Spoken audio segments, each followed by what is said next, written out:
इधर अमेरिका के अखबार द वॉशिंगटन पोस्ट ने रिपोर्ट दी कि अमेरिका एक तरफ तो ईरान से बातचीत की कोशिश में जुटा है, दूसरी तरफ वो उसके खिलाफ ग्राउंड ऑपरेशन की तैयारी भी कर रहा है।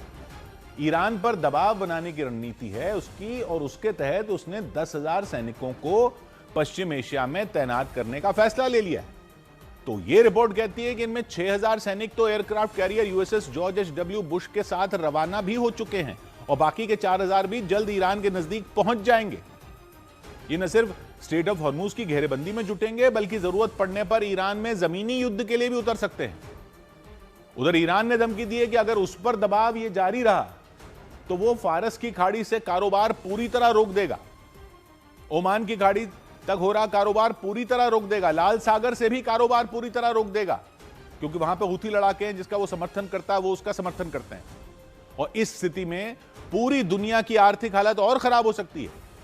तो यह रिपोर्ट कहती है कि ईरान के इसी रुख को देखते हुए अमेरिका एक तरफ तो उस पर दबाव बना रहा है, दूसरी तरफ उसने बातचीत के भी दरवाजे खुले रखे। दोनों देशों के बीच जंग खत्म करने को लेकर कोशिशें जारी हैं। माना जा रहा है जल्दी उनके बीच फिर से बातचीत हो सकती है। युद्ध विराम को आगे जारी रखने पर चर्चा भी हो सकती है। जो सीज फायर हुआ था उसकी समय सीमा 22 अप्रैल को खत्म हो रही है। युद्ध फिर होगा इसके बाद या नहीं होगा, इस पर अमेरिका और ईरान बैठक कर सकते हैं, लेकिन बातचीत के अलावा अमेरिका दूसरे प्लान बी के लिए भी तैयारी कर रहा है। द वॉशिंगटन पोस्ट के मुताबिक पश्चिम एशिया में अलग अलग जगहों पर पहले से अमेरिका के करीब 50,000 सैनिक तो तैनात हैं ही। कई ओमान की खाड़ी में उसके एयरक्राफ्ट कैरियर और युद्धपोतों पर मौजूद हैं। वो सभी स्ट्रेट ऑफ हॉर्मूज की घेरेबंदी में जुटे हैं। लेकिन अमेरिका पश्चिम एशिया में अपनी ताकत और बढ़ाने की तैयारी में 10,000 और सैनिक जल्द ही ईरान को घेरने जुट जाएंगे उसके। उन सभी का इस्तेमाल ग्राउंड ऑपरेशन के लिए भी अमेरिका कर सकता है।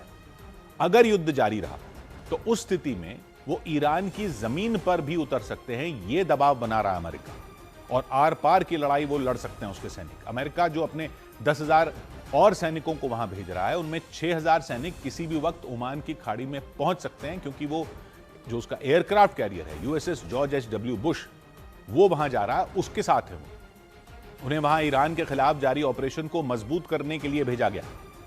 इसके अलावा 4,000 और सैनिक, अतिरिक्त सैनिकों को भी जल्द वहां भेजा जाएगा, ये रिपोर्ट कह रही है। और इनमें मरीन कमांडो भी शामिल हो सकते हैं। उन्हें समुद्र में लड़ने की ट्रेनिंग दी जाती है, हवा में लड़ने की ट्रेनिंग दी जाती है, और जमीन पर लड़ने की ट्रेनिंग भी दी जाती है।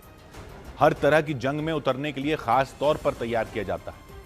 तो खबर है कि इन सैनिकों के जरिए अमेरिका कई विकल्पों की तैयारी में है। वो पश्चिम एशिया में अपनी ताकत बढ़ाकर ईरान को हर तरफ से घेरने की तैयारी में है। अगर बातचीत फेल हो गई तब वो ईरान पर और बड़ा हमला कर सकता है। उसके निशाने पर ईरान के परमाणु ठिकाने हैं, तेल के ठिकाने हैं, गैस के भंडार हैं, सभी पर वो कब्जा करना चाहता है। हालांकि ईरान ने भी चेतावनी दे दी है कि अगर उस पर यह दबाव बनाया गया तो वो भी बेहद खतरनाक कदम उठाएगा। स्ट्रेट ऑफ हॉर्मूज को बंद करने के बाद वो लाल सागर से भी कारोबार रोकने की कोशिश करेगा। यमन में ईरान के समर्थन वाले हूथी लड़ाके वहां से गुजरने वाले जहाजों पर हमले तेज कर सकते हैं। उधर जंग रोकने पर हो रही बातचीत की कोशिशों के बीच पाकिस्तानी फौज के 13,000 जवानों की एक टुकड़ी की तैनाती सऊदी अरब में कर दी गई। कतर के न्यूज चैनल अल जजीरा ने बताया कि पाकिस्तान ने सऊदी अरब में अपने करीब 13,000 सैनिक और 18 लड़ाकू विमान भी तैनात कर दिए। पाकिस्तान का कहना है उसने ये तैनाती सऊदी अरब के साथ हुए रक्षा समझौते के तहत की है।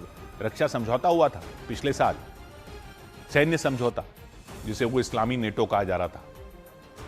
इसके तहत एक देश पर हमला होगा, दूसरे देश पर हमला माना जाएगा उसे, मतलब सब पर हमला माना जाएगा। अभी तो दो ही हैं इसमें। दोनों देश एक दूसरे की मदद करेंगे, सैनिक देंगे, हथियार देंगे, लड़ाकू विमान देंगे, दुश्मन से सुरक्षा करेंगे। अमेरिका के साथ जंग के दौरान ईरान ने सऊदी अरब को भी निशाना बनाया, तो ईरान ने सऊदी अरब पर भी हमले किए, मिसाइलें गिराई, ड्रोन गिराए। अमेरिका के सैन्य ठिकाने जो हैं सऊदी अरब में, उनको तबाह करने की कोशिश की, और यहां तक कि ईरान ने वहां के तेल ठिकानों को भी नहीं छोड़ा, वहां भी हमले किए। सऊदी अरब को ईरान से खतरा महसूस हुआ तो उसने पाकिस्तान को सैन्य समझौते की याद दिलाई। अब पाकिस्तान के लगभग 13,000 जवान और करीब 18 लड़ाकू विमान सऊदी अरब भेज दिए गए हैं सुरक्षा के लिए, पहरेदारी के लिए। 1991 की गल्फ वॉर के बाद पाकिस्तान की सऊदी अरब में यह सबसे बड़ी सैन्य तैनाती बताई जा रही। लेकिन पाकिस्तानी सैनिकों की सऊदी अरब में तैनाती की टाइमिंग पर सवाल उठने शुरू हो गए। क्योंकि पाकिस्तान खुद अमेरिका और ईरान के बीच शांति वार्ता की मेजबानी कर चुका है, दूसरे दौर की बैठक के लिए मंच तैयार करने में जुटा है। मतलब एक तरफ पाकिस्तान शांति की कोशिश में, दूसरी तरफ सऊदी अरब को मजबूत सैन्य मदद दे रहा है। हालांकि रॉयटर्स से बातचीत में पाकिस्तानी सेना के एक अधिकारी ने दावा किया कि सऊदी अरब में यह तैनाती किसी पर हमले के लिए नहीं की गई है, बल्कि शांति व्यवस्था को कायम रखने का एक प्रयास है। 2015 में यमन के साथ युद्ध के दौरान सऊदी अरब ने पाकिस्तान से सैन्य मदद मांगी थी। जब यमन से युद्ध हो रहा था सऊदी अरब का, उस समय पाकिस्तान सरकार ने वहां सैनिक भेजने से मना कर दिया था। इधर युद्ध में मध्यस्थता करवा रहे पाकिस्तान के army chief Asim Munir Iran के दौरे पर गए तो पाकिस्तान के ही एक पूर्व मंत्री ने उन्हें डिफैक्टो लीडर बता दिया।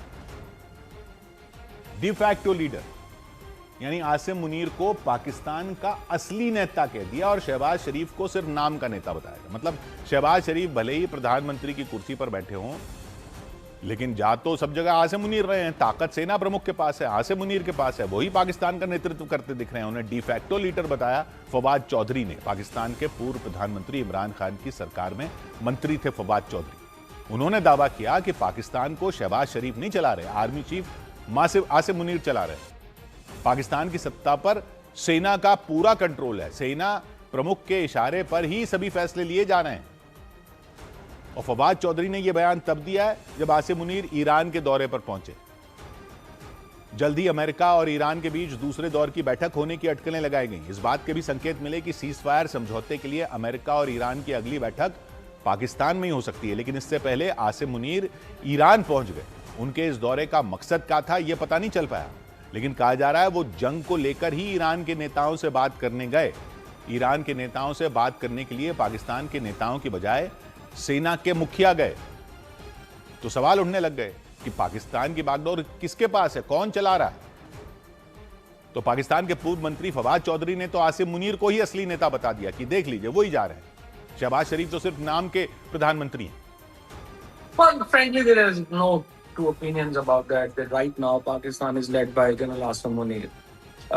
He is the de facto leader of Pakistan. Fawad Chaudhary ने डोनाल्ड ट्रंप के बयानों का भी हवाला दिया। उनके मुताबिक अमेरिका के राष्ट्रपति भी ये मान चुके हैं कि पाकिस्तान की कमान सेना प्रमुख के ही हाथ में है। If you see, the President Trump has actually named General Asim Munir as leader of Pakistan, and he has not even bothered to talk about Shehbaz Sharif. Trump ने जब सीज फायर का ऐलान किया था तब भी उन्होंने आसिम मुनीर का जिक्र किया था, शहबाज शरीफ का भी नाम नहीं आता। लेकिन सेना प्रमुख का राजनीतिक मामलों में नाम जुड़ना पाकिस्तान में विपक्ष के नेताओं को भी खलने लग गया। इधर लोकसभा में महिला आरक्षण और परिसीमन से जुड़े 3 विधेयक पेश कर दिए गए।